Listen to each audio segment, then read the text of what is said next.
परम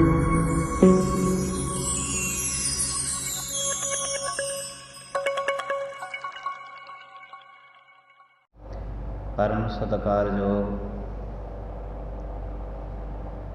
सतगुरां दी साजी निवाजी गुरु रूप प्यारी साध संगत जी, परमात्मा ने मेहर दीआं नज़रां कीतियां ने। सतगुरां दे चरनां विच बैठण दा सुभाग समां प्राप्त होया।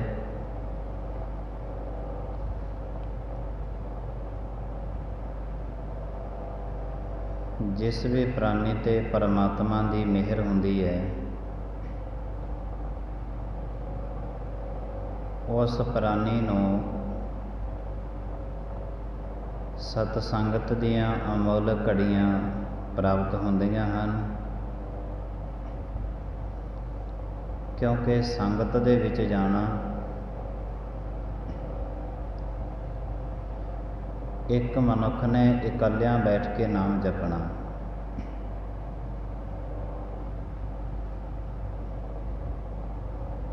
एक ने संगत दे विच जाना।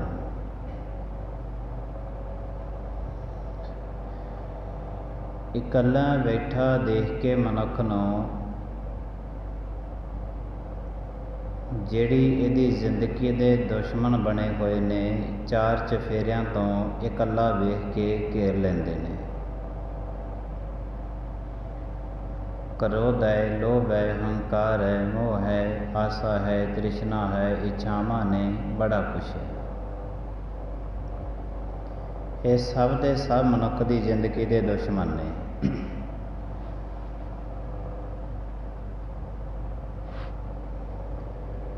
ना को मेरा दुश्मन रहया, ना हम किसके बैराई।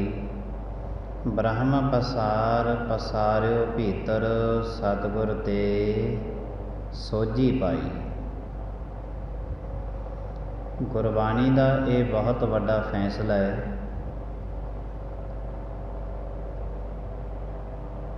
कि ना ही तां तेरा समाज दे विच कोई दुश्मन रहे, ना ही तू किसी का बैरी बने। ये दोने चीज़ां की सोझी जिहड़ी है, ये केवल परमात्मा के घर दे विचों ही मिल सकती है, होर किसी जगह तो ये सोझी नहीं मिलती।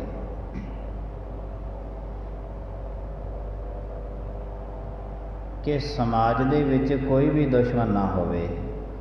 जिंदगी दे विच सब तो वड्डे दुश्मन जिंदगी नूं खा रहे ने हंकार है, लोभ है, मोह है, काम है, क्रोध है। दुश्मन तो बहुते ने,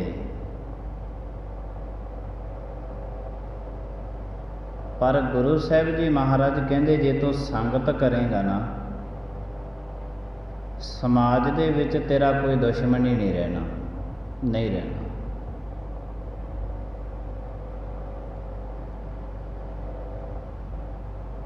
ये दुश्मन जिहड़े ने दिन रात करके तेरी जिंदगी नूं लुटदे ने। कदे हंकार लुट लैंदा है, हंकार लुट के लांभे हो जाता है, फिर क्रोध आ जाता है। वो लुटदा है, वो लांभे हो जाता है, फिर लोभ आ जाता है। काम है, क्रोध है, लोभ है, मोह है, हंकार है, सब दे सब दुश्मन ने जिंदगी दे। ये दुश्मन उदों बन जाते ने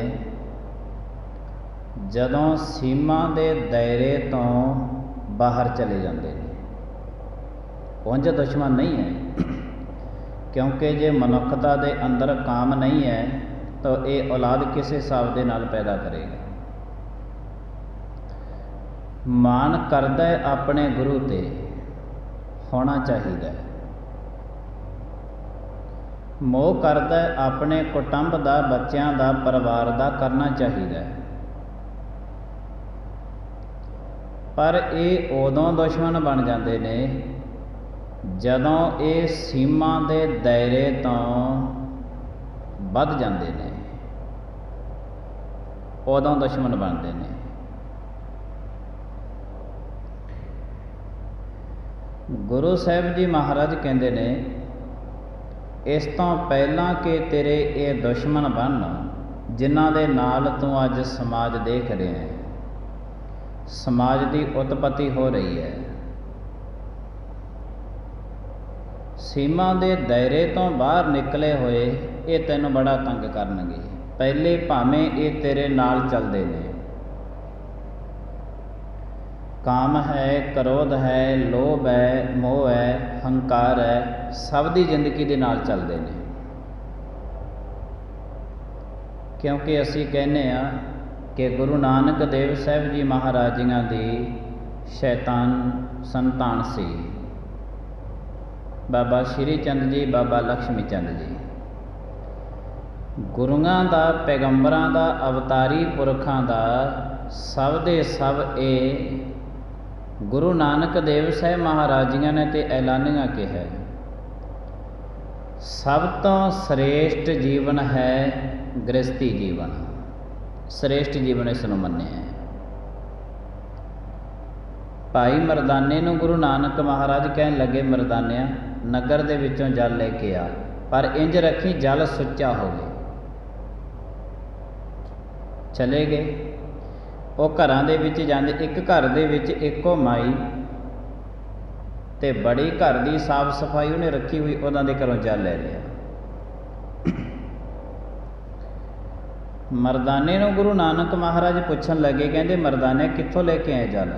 ਕਹਿੰਦੇ ਮਹਾਰਾਜ ਨਗਰ ਦੇ ਵਿੱਚ ਇੱਕੋ ਘਰ ਸੀਗਾ, ਉਹਨਾਂ ਦੇ ਘਰ ਦੇ ਵਿੱਚ ਬੜੀ ਸਾਫ ਸਫਾਈ ਸੀ, ਬੜਾ ਸੁਚੱਜੇ ਢੰਗ ਦੇ ਨਾਲ ਸਾਰੇ ਵਸਤੂਆਂ ਦੀ, ਚੀਜ਼ਾਂ ਦੀ ਸਾਂਭ ਸੰਭਾਲ ਕੀਤੀ ਹੋਈ ਸੀ। ਮੈਂ ਉਹ ਘਰ ਨੂੰ ਸਾਫ ਸੁਥਰਾ ਦੇਖ ਕੇ ਤੇ ਉਸ ਘਰ ਦੇ ਵਿੱਚੋਂ ਜਲ ਲੈ ਕੇ ਆਇਆ ਵੀ ਜਿਹੜਾ ਘਰ ਇੰਨਾ ਸਾਫ ਸੁਥਰਾ ਹੈ, ਇਹਨਾਂ ਦਾ ਪਾਣੀ ਵੀ ਸੁੱਚਾ ਹੋਵੇਗਾ। ਬਾਕੀ ਦੇ ਘਰਾਂ ਦੇ ਵਿੱਚ ਤੇ ਬੱਚੇ ਨੇ, ਉਹਨਾਂ ਦਾ ਕੁਟੁੰਬ ਹੈ, ਵੱਡਾ ਪਰਿਵਾਰ ਹੈ, ਕਿਸੇ ਦੇ ਘਰ ਦੇ ਵਿੱਚ ਝਾੜੂ ਨਹੀਂ ਲੱਗਿਆ, ਕਿਸੇ ਦੇ ਘਰ ਦੇ ਵਿੱਚ ਬੱਚਿਆਂ ਨੇ ਹੱਥ ਲਾ ਦਿੱਤੇ ਨੇ, ਇਤਿਆਦਿ। ਤੇ ਮੈਂ ਤੇ ਮਹਾਰਾਜ ਉਸ ਘਰ ਦੇ ਵਿੱਚੋਂ ਲੈ ਕੇ ਆਏ। ਗੁਰੂ ਨਾਨਕ ਮਹਾਰਾਜ ਕਹਿੰਦੇ ਇਸ ਪਾਣੀ ਨੂੰ ਡੋਲ ਦੇ। ਡੁਲਾ ਦਿੱਤਾ ਭਾਈ ਮਰਦਾਨੇ ਤੋਂ। ਕਹਿੰਦੇ ਹੁਣ ਜਾ ਉਹਨਾਂ ਦੇ ਘਰ ਦੇ ਵਿੱਚੋਂ ਜਲ ਲੈ ਕੇ ਆਵੀਂ, ਜਿਹਦੇ ਘਰ ਦੇ ਵਿੱਚ ਪੂਰੇ ਦਾ ਪੂਰਾ ਪਰਿਵਾਰ ਵਸਦਾ ਰਸਦਾ ਹੋਵੇ, ਉਹਨਾਂ ਦੇ ਘਰ ਦੇ ਵਿੱਚ ਬੱਚੇ ਖੇਡਦੇ ਹੋਣ। ਇਹ ਨਹੀਂ ਹੈ ਕਿ ਗੁਰੂ ਨਾਨਕ ਮਹਾਰਾਜ ਉਹਨਾਂ ਨੂੰ ਪਿਆਰ ਨਹੀਂ ਕਰਦੇ ਸੀ ਜਿਨ੍ਹਾਂ ਦੇ ਘਰ ਦੇ ਵਿੱਚ ਬੱਚੇ ਨਹੀਂ, ਐਸੀ ਗੱਲ ਨਹੀਂ ਹੈ।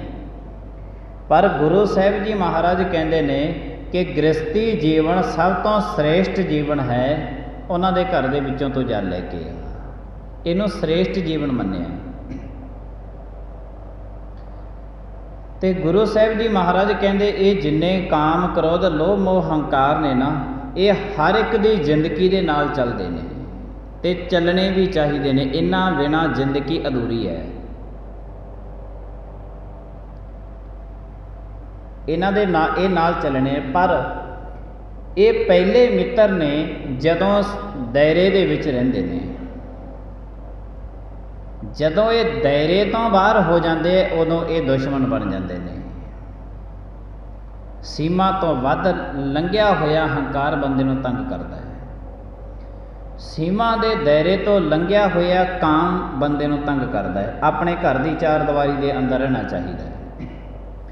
ਸੀਮਾ ਦੇ ਦਾਇਰੇ ਤੋਂ ਲੰਘਿਆ ਹੋਇਆ ਲੋਭ ਮਨੁੱਖ ਨੂੰ ਤੰਗ ਕਰਦਾ ਹੈ।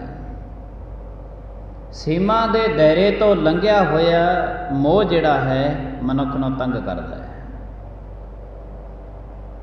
ਸੀਮਾ ਦੇ ਦਾਇਰੇ ਤੋਂ ਲੰਘਿਆ ਹੋਇਆ ਹੰਕਾਰ ਬੰਦੇ ਨੂੰ ਤੰਗ ਕਰਦਾ ਹੈ।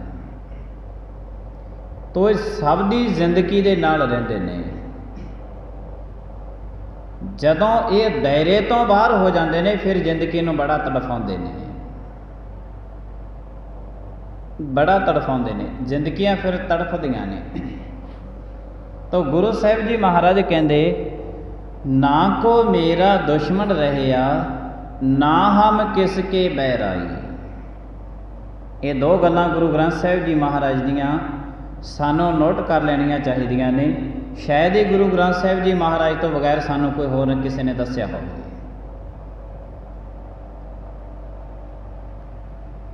ਕਿ ਤੂੰ ਇਹੋ ਜਿਹੀ ਜ਼ਿੰਦਗੀ ਬਤੀਤ ਕਰ, ਸਤਿਗੁਰਾਂ ਤੋਂ ਸੋਝੀ ਲੈ। ਗੁਰੂ ਸਾਹਿਬ ਜੀ ਮਹਾਰਾਜ ਨੇ ਬ੍ਰਹਮ ਪਸਾਰ ਪਸਾਰੋ ਭੀਤਰ ਸਤਿਗੁਰ ਤੇ ਸੋਝੀ ਪਾਈ। ये सोझी जिहड़ी है सतगुरु गुरु ग्रंथ साहिब जी महाराज तो मिलनी है, किसी होर तो नहीं मिलनी।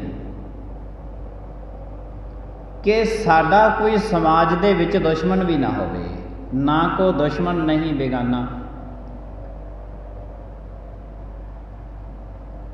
ना कोई दुश्मन होवे ते ना ही असीं किसे दे बैराई होईए।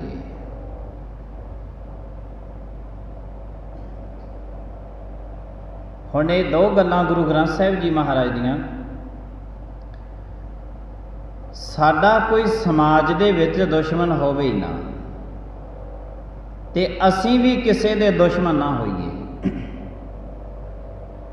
सीमा दे दायरे तो लंघिया होइयां ये चीज़ां मनुख दी जिंदगी दियां दुश्मन बन जांदियां ने, दुश्मन बन जांदियां ने। ये जदों दुश्मन बन जांदियां ने, फिर दुश्मनी ते जे एक दे नाल पै जावे मनुख सारी जिंदगी, किसी कवि ने लिखिया है कहंदे रिनी कुवारी को पिता जे सिर वैरी होए, इन तीनों के नैन में निंदरै पी ना होए। तीन बंदियां नूं रात दे समय नींद नहीं आउंदी, किसी कवि ने अपनी कलम नाल लिखे। एक तां किसी ने किसी दा करजा देना होवे, दूजा किसी दे घर दे विच जवान धी होवे, शादीशुदा विआहण योग होवे, उहदी शादी करनी होवे, उस बाबल नूं भी रात दे समय नींद नहीं आउंदी। तीजे वो बंदे ने जिन्हां दे सिर ते दुश्मन खड़ा होवे, उहनूं भी रात दे समय नींद नहीं आउंदी। तीन बंदे ने, इन तीनों के नैन में निंदरै पी ना होए। साडा कोई दुश्मन नहीं रहा। और गजब की गल है कि असीं भी किसी दे दुश्मन नहीं रहे। जिथे ये जरूरी है ना कि समाज दे विच साडी कोई भी लड़ाई ना होवे, साडा कोई भी दुश्मन ना होवे, उत्थे नाल ये भी जरूरी है भी असीं भी किसी दे नाल लड़ीए ना, असीं भी किसी दे दुश्मन बनीए ना। ये दोने गल्लां जरूरी ने, ते दोने गल्लां गुरु ग्रंथ साहिब जी महाराज दस रहे हैं।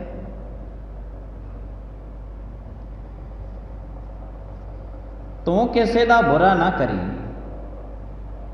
जब तू किसी का बुरा ना करेगा तो तेरा भी बुरा कोई कर नहीं सकता।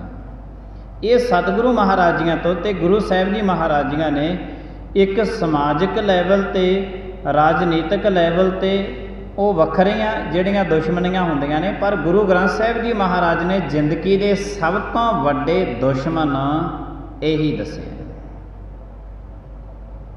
होर ते होर गुरु ग्रंथ साहिब जी महाराज ते ये भी कहते ने, अवगण फिर लागू भय कूर बजावे तूर। कला तैनू इत्थे नहीं तड़फाउंदे तेरे दुश्मन, जदों शरीर छड्ड के भगवान की दरगाह दे विच तेरा लेखा जोखा होना ना, उत्थे भी कीते हुए अवगण जिहड़े तेरे ये बराबर खड़ खड़ के गवाहियां देणगे कि हाँ परमात्मा इन्हें इन्ने अवगण कीते ने। उत्थे भी दुश्मन का रूप धारण करके बराबर खड़ के गवाही देणगे। उत्थे भी इन्हां ने दुश्मनी का रूप धारण करना है।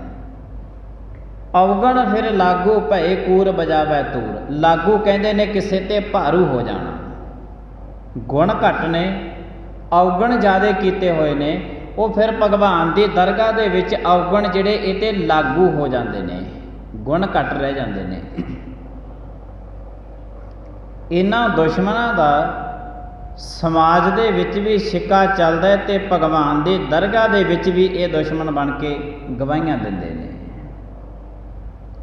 ते उस तो बाद फिर मनुख दे जदों लेखा जोखा हुंदा है, फिर लेखे दे हिसाब दे नाल इन्हां नूं नरक दे विच पाया जाता है। तो गुरु साहिब जी महाराज कहते ने, तू समाज दे विच सोझी लै लै परमात्मा तो कि तेरा कोई दुश्मन होवे ही ना। हुण ये गल ते बड़ी औखी है। दुश्मन ने साडे हंकार है, लोभ है, क्रोध है,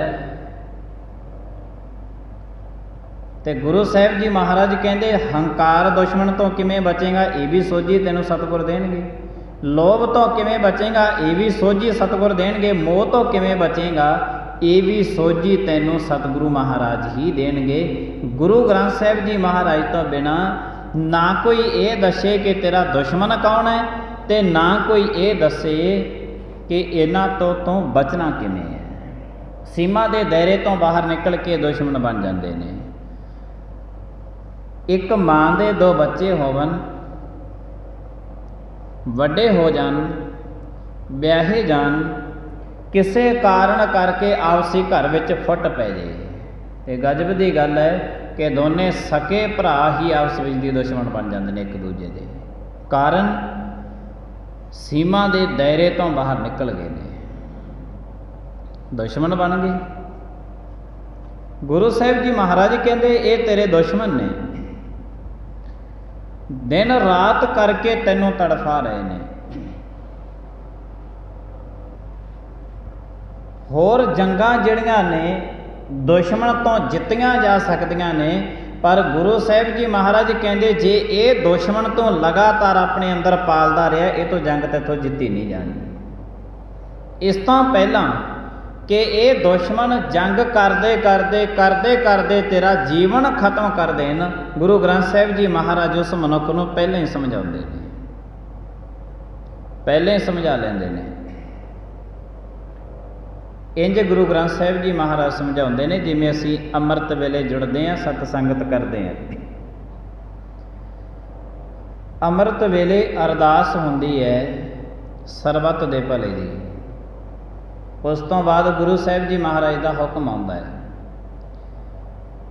जिहड़ा गुरु ग्रंथ साहिब जी महाराज का हुक्म आता है, वो हुक्म दे विच गुरु ग्रंथ साहिब जी महाराज सारे दिन की सारी जिंदगी का ते सारे दिन का बायोडाटा कढ़ के दस दिंदे ने कि तू ये कर्म समाज दे विच अज दे दिन विच ना करी, इहदे विच तैनूं घाटा पैना। हुक्मनामा साहिब दे विच हुक्मनामा जिहड़ा मर्यादा दे विच गुरु साहिब जी महाराज ने ये सानू बख्शिश किया है कि तुसी अमृत वेले गुरु साहिब का हुक्मनामा सुनना है, शाम के टाइम भी सुनना है, ताकि जिहड़ी रात है सुचज्जे ढंग दे नाल लंघे, ते सुबह तो सुनना ही सुनना है, ताकि तुसी दिन दे विच कोई भी इहो जिहा कदम ना पुट्टो कि जिहड़े कदम दे नाल तुहाडी जिंदगी नूं ते किसी दी होर जिंदगी नूं दुख आवे। ये गुरु साहिब जी महाराज ने मर्यादा बनाई है सिख वास्ते। एक मनुख ने नाम जपना ते एक ने संगत का रूप होके नाम जपना, संगत का रूप होके। गुरु साहिब जी महाराज कहते ने एक नूं जिथों नाम जपदा है उहदे चार चफेरे दुश्मन ही दुश्मन घेर लैंदे ने।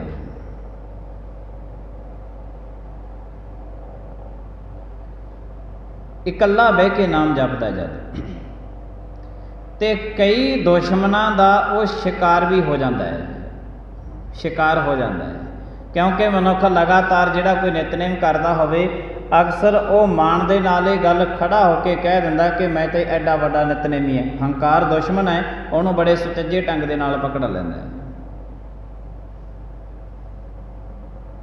संगत दे रूप दे विच जद मनुख आउंदा है,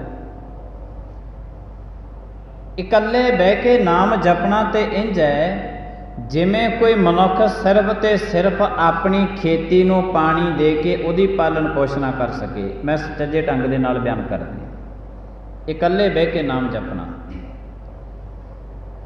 संगत का रूप होके परमात्मा का नाम जपना वो इंज है जिमें आकाश दे विचों मूले धार वरखा समाज दे विच पैंदी होवे।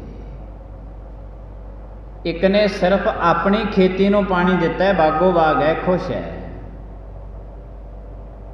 एक मूले धार वरखा दे नाल सारी दियां सारियां फसलां जिहड़ियां ने वो बड़े सुचज्जे ढंग दे नाल उन्हां नूं पानी मिल गया है। सारियां फसलां सुचज्जे ढंग दे नाल पैदा हो गईयां ने। सारे दे सारे जीव जंत सुखी, मीहो पया परमेश्वर पाया, जी जंत सब सुखी वसाया। जद मीह पिया तो सारे दे सारे जीव जंत जिहड़े ने वो सुखी हो जाते हैं। ये जद भी कोई संगत दे विच बैठ के नाम जपदा है तो संगत दे विच फिर मूले धार वरखा दे नाल इंज है फिर वो सारी संगत का रूप हो जाता है।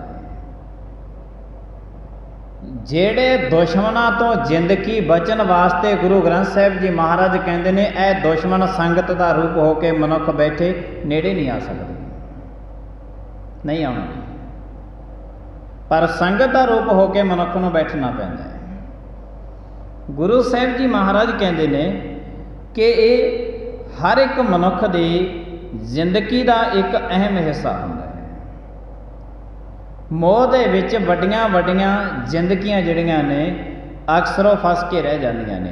बड़ा बड़ा दुश्मन है, किड्डा बड़ा दुश्मन है। जदों महाभारत का जंग होया ना,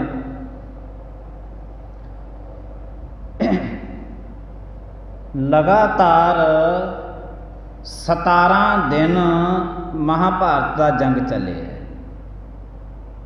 धार्मिक ग्रंथां ने लिखिया है कि उन्हां टाइमां दे विच 18 खोहणियां खप गईयां सी। खोहणियां पुराने जमानिਆਂ ਦੇ ਵਿੱਚ खोहणियां खपना ਖੂਹ ਨੂੰ ਕਹਿੰਦੇ ਸੀ। भाव ਐਡਾ ਵੱਡਾ जंग होया है कि 18 खूह सी जिहड़े फौजां दियां धूड़ उड उड के 18 खूह भर गए सी, इन्नी धूड़ उड्डी सी। 17 दिन लगातार जंग चलता रहा ते फौजां दे मरण की कोई गिनती नहीं सी, कोई गिनती नहीं सी।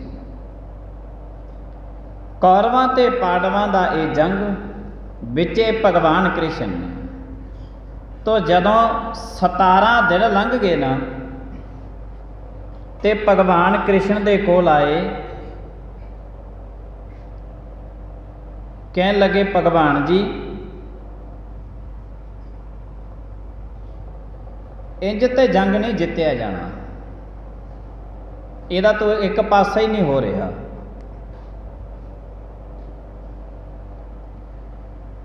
एक पासा ही नहीं हो रहा महाराज इहदा तां। भगवान कृष्ण जी कहन लगे जिन्ना टाइम दुश्मनां दी जंग दे विच द्रोणाचार्य खड़ा ना उन्ना टाइम ये जंग का पासा नहीं होने लग्या। उन्ना टाइम ये जंग का एक पासा नहीं होगा। कौरवां दा ते पांडवां दा जंग, जिन्ना चिर कौरवां वाले पासे द्रोणाचार्य खड़ा है जंग का कोई पासा नहीं होगा। भगवान कृष्ण जी कहते तुसी उन्ना टाइम जंग जित ही नहीं सकते, नहीं जित सकते। तो फिर भगवान कृष्ण वो कहन लगे, पांडव कहन लगे भगवान कृष्ण जी हुण जंग ते जितना है, दसो फिर किवें जितया जाऊगा।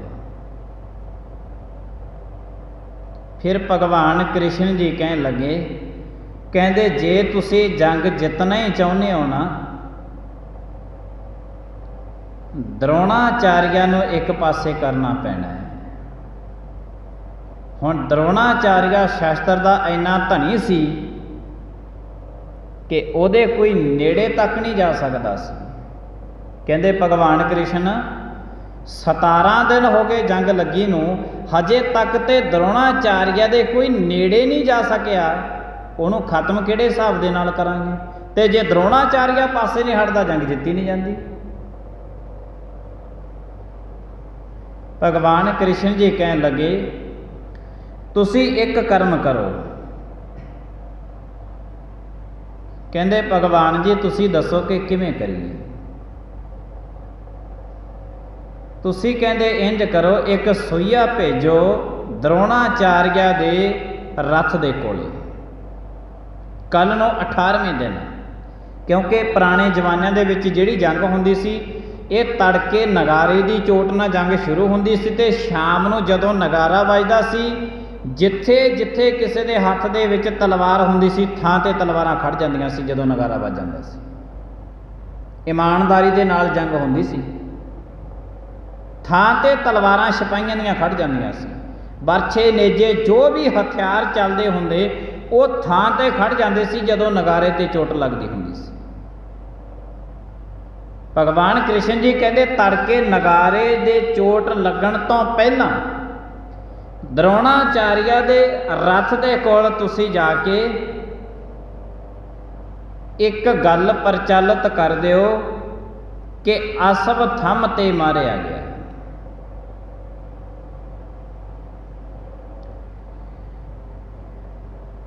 ਅਸਵਥਮ ਕੌਣ ਸੀ? ਦਰੋਣਾਚਾਰੀਆ ਦਾ ਪੁੱਤਰ।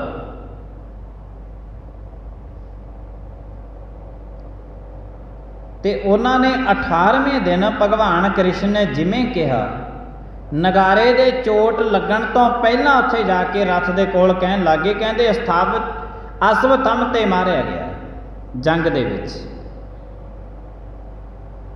ਜਦੋਂ ਦਰੋਣਾਚਾਰੀਆ ਨੇ ਇਹ ਗੱਲ ਸੁਣੀ ਕਿ ਹੈ ਉਹ ਤੇ ਮੇਰਾ ਪੁੱਤਰ ਸੀ, ਦਰੋਣਾਚਾਰੀਆ ਨੂੰ ਕਹਿਣ ਲੱਗੇ ਭਾਵੇਂ ਤੇਰਾ ਪੁੱਤਰ ਸੀ, ਭਾਵੇਂ ਹੋਰ ਕਿਸੇ ਦਾ ਪੁੱਤਰ ਸੀ, ਪਰ ਅਸੀਂ ਤੇ ਤੈਨੂੰ ਦੱਸਣਾ ਸੀ ਕਿ ਉਹ ਤੇ ਮਾਰਿਆ ਗਿਆ ਜੰਗ ਦੇ ਵਿੱਚ ਕੱਲ। ਜਦੋਂ ਇਹ ਗੱਲ ਕਹੀ ਉਸ ਵਕਤ ਮੋਹ ਦੇ ਵਿੱਚ ਦਰੋਣਾਚਾਰੀਆ ਇੰਨਾ ਭਿੱਜਿਆ ਹੋਇਆ, ਆਪਣੇ ਪੁੱਤਰ ਦਾ ਮਿਰਤੂ ਦਾ ਨਾਮ ਸੁਣ ਕੇ ਗਸ਼ ਪੈ ਗਈ ਤੇ ਰਥ ਤੋਂ ਥੱਲੇ ਡਿੱਗ ਪਿਆ ਦਰੋਣਾਚਾਰੀਆ, ਤੇ ਉਧਰੋਂ ਨਗਾਰੇ ਤੇ ਚੋਟ ਲੱਗ ਗਈ। ਜੰਗ ਸ਼ੁਰੂ ਹੋ ਗਈ, ਦਰੋਣਾਚਾਰੀਆ ਰਥ ਤੋਂ ਥੱਲੇ ਡਿੱਗਿਆ ਪਿਆ ਸੀ ਤੇ ਪਾਂਡਵਾਂ ਨੇ ਕੌਰਵਾਂ ਤੋਂ ਜੰਗ ਜਿੱਤ ਲਈ।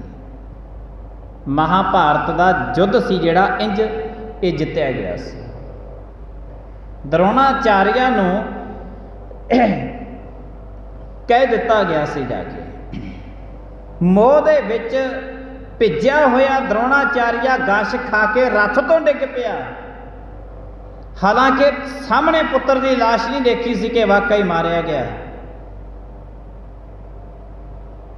ਗੁਰੂ ਗੋਬਿੰਦ ਸਿੰਘ ਮਹਾਰਾਜ ਚਮਕੌਰ ਦੀ ਗੜੀ ਤੇ ਖੜੇ ਨੇ, ਸਾਹਮਣੇ ਬਾਬਾ ਅਜੀਤ ਸਿੰਘ ਜੀਆਂ ਦੇ ਫੱਟ ਲੱਗਦੇ ਦੇਖਦੇ ਨੇ, ਕਿਵੇਂ ਬਰਛੇ ਸਾਹਮਣੇ ਤੋਂ ਮਾਰ ਕੇ ਦੁਸ਼ਮਣ ਪਿੱਠ ਪਿੱਛੇ ਕੱਢ ਰਹੇ ਨੇ। 397 ਫੱਟ ਲੱਗੇ ਬਾਬਾ ਅਜੀਤ ਸਿੰਘ ਨੂੰ, ਫੇਰ ਗਸ਼ ਖਾ ਕੇ ਘੋੜੇ ਤੋਂ ਡਿੱਗ ਪਏ ਸਾਹਮਣੇ ਗੁਰੂ ਗੋਬਿੰਦ ਸਿੰਘ ਮਹਾਰਾਜ ਦੇ। ਉੱਚੀ ਗੜੀ ਤੇ ਖੜੇ ਸੀ ਸਿੰਘ ਮਹਾਰਾਜ ਦੇ। ਜਦੋਂ ਬਾਬਾ ਅਜੀਤ ਸਿੰਘ ਐਨੇ ਫੱਟ ਖਾ ਕੇ ਘੋੜੇ ਤੋਂ ਡਿੱਗਿਆ ਤੇ ਗੁਰੂ ਗੋਬਿੰਦ ਸਿੰਘ ਮਹਾਰਾਜ ਨੇ ਕਿਹਾ ਸੀ, ਬੋਲੇ ਸੋ ਨਿਹਾਲ, ਪਰ ਪਿੱਛੇ ਤੋਂ ਕੋਈ ਆਵਾਜ਼ ਨਹੀਂ ਆਈ, ਆਵਾਜ਼ ਨਹੀਂ ਆਈ। ਦਇਆ ਸਿੰਘ ਵੱਲ ਝਾਕੇ ਮਹਾਰਾਜ, ਦਇਆ ਸਿੰਘ ਅੱਜ ਜਦੋਂ ਮੇਰਾ ਪੁੱਤਰ ਸ਼ਹੀਦ ਹੋ ਰਿਹਾ ਹੈ ਤੇ ਅੱਜ ਤੁਹਾਡੇ ਕੋਲੋਂ ਜਕਾਰੇ ਮੁੱਕ ਗਏ ਨੇ, ਅੱਜ ਜਕਾਰੇ ਮੁੱਕ ਗਏ ਤੁਹਾਡੇ ਕੋਲੋਂ ਮੇਰੇ ਪੁੱਤਰ ਵਾਸਤੇ। ਮੈਂ ਜਕਾਰਾ ਲਾਇਆ ਬੋਲੇ ਸੋ ਨਿਹਾਲ ਦਾ, ਤੁਸੀਂ ਇਸ ਦਾ ਜਵਾਬ ਕਿਉਂ ਨਹੀਂ ਦਿੱਤਾ? ਹੱਥ ਜੋੜੇ ਭਾਈ ਦਇਆ ਸਿੰਘ ਨੇ। ਮਹਾਰਾਜ ਸਿੰਘ ਸ਼ਹੀਦ ਹੁੰਦੇ ਦੇਖ ਕੇ ਜੈਕਾਰੇ ਲੱਗਦੇ ਰਹੇ, ਪਰ ਅੱਜ ਚੰਨ ਨਾਲੋਂ ਸੋਹਣਾ ਤੁਹਾਡਾ ਪੁੱਤਰ ਸ਼ਹੀਦ ਹੋ ਕੇ ਅੱਜ ਹੌਸਲਾ ਨਹੀਂ ਮਹਾਰਾਜ ਪੈ ਰਿਹਾ ਕਿ ਅਸੀਂ ਸਤਿ ਸ੍ਰੀ ਅਕਾਲ ਕਹਿ। ਸਾਡੇ ਕੋਲ ਹੌਸਲਾ ਹੈ ਨਹੀਂ, ਕਿਹੜੇ ਹੌਸਲੇ ਦੇ ਨਾਲ ਕਹੀਏ ਸਤਿ ਸ੍ਰੀ ਅਕਾਲ। ਗੁਰੂ ਗੋਬਿੰਦ ਸਿੰਘ ਮਹਾਰਾਜ ਨੇ ਬਾਬਾ ਅਜੀਤ ਸਿੰਘ ਨੂੰ ਸ਼ਹੀਦ ਹੁੰਦਿਆਂ ਦੇਖ ਕੇ ਬੋਲੇ ਸੋ ਨਿਹਾਲ ਵੀ ਆਪੇ ਕਿਹਾ ਤੇ ਸਤਿ ਸ੍ਰੀ ਅਕਾਲ ਵੀ ਗੁਰੂ ਗੋਬਿੰਦ ਸਿੰਘ ਮਹਾਰਾਜ ਨੇ ਆਪੇ ਕਿਹਾ, ਸਿੰਘਾਂ ਤੋਂ ਆਵਾਜ਼ ਨਹੀਂ ਲੱਗੀ ਸੀ। ਜਦੋਂ ਚਮਕੌਰ ਦੀ ਗੜੀ ਛੱਡ ਕੇ ਜਾਣ ਲੱਗੇ ਨਾ, ਦਇਆ ਸਿੰਘ ਕਹਿਣ ਲੱਗੇ, ਮਹਾਰਾਜ ਮੈਂ ਆਪਣਾ ਦਸਤਾਰਾ ਲਾ ਕੇ ਤੁਹਾਨੂੰ ਦੇ ਦਿੰਦਾ, ਇਹਨੂੰ ਬਚਾ ਲਿਓ, ਦਫਾੜ ਕਰਕੇ ਖੱਪਣ ਤੇ ਪਾ ਜਾਓ ਆਪਣੇ ਸਾਹਿਬਜ਼ਾਦਿਆਂ ਤੇ। ਮਹਾਰਾਜ ਕਲਗੀਧਰ ਕਹਿਣ ਲੱਗੇ, ਦਇਆ ਸਿੰਘ इत्थे मेरे अनेकां सिंह पए ने शहीद होए, जे मैं ਸਿੰਘਾਂ ते किसे ते कपड़ा नहीं ना पा सकदा ते मैं अपने साहिबजादियां ते भी नहीं पावां। दस्तारा ला के भाई दया सिंह कहन लगे महाराज जी दा पा दिओ। 2 मीटर का कपड़ा ते लास्ट वारी दा पा दिओ। गुरु गोबिंद सिंह महाराज कहन लगे दया सिंह इन्ना साहिबजादियां दे मैं 2 मीटर का कपड़ा शरीर ते नहीं पा सकदा, मेरे सिंह जो नेका पे। महाराज तुसी ते कोल दी इंज लंघ चलियो जिवें तुसी बाबा जुझार सिंह ते अजीत सिंह नूं जानते तक नहीं हुंदे, जानते तक नहीं हुंदे तुसी ते कोल दी लंघ गए महाराज लाशां दे। महाराज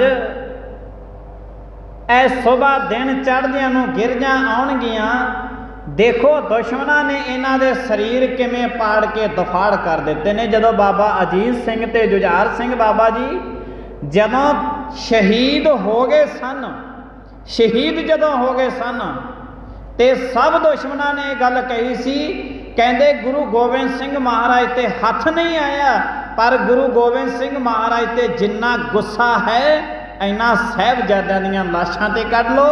शहीद होए पे साहिबजादियां दे सीनियां दे विच भी उन्हां नूं फौजां ने बरछे मारे सी ते सारे दे सारे शरीर पाड़ के दफाड़ कर दिते सी साहिबजादियां। दया सिंह कहंदा महाराज शरीर दे पोटियां पोटियां खलारियां पईयां, तुसी 2 मीटर गज का कपड़ा ते पा दिओ। दया सिंह कहंदे असी इन्ना मोह दे चक्कर दे विच नहीं उलझे होए कि असी अपने साहिबजादियां ते पा दईए ते बाकी सिंघां नूं छड्ड देईए, नहीं पावांगा कहंदे कपड़ा। ऐलानिया गुरु गोबिंद सिंह महाराज अपने दोने साहिबजादियां दे कोल दी निकल गए सी। गुरु गोबिंद सिंह जी महाराज अपने साहिबजादियां नूं अखां दे नाल शहीद हुंदियां देखिया, कोल दी लंघे दुश्मनां ने शहीद पए साहिबजादियां ते भी बरछे मारते रहे, सारी रात बरछे मारते रहे बाबा अजीत सिंह ते बाबा जुझार सिंह दीयां लाशां दे उपर। दुश्मन कदे कसर बाकी नहीं छड्डदा हुंदा कि गुरु गोबिंद सिंह महाराज ते नहीं मिले, चलो सारे दा सारा गुस्सा हुण इन्हां ते टालीए।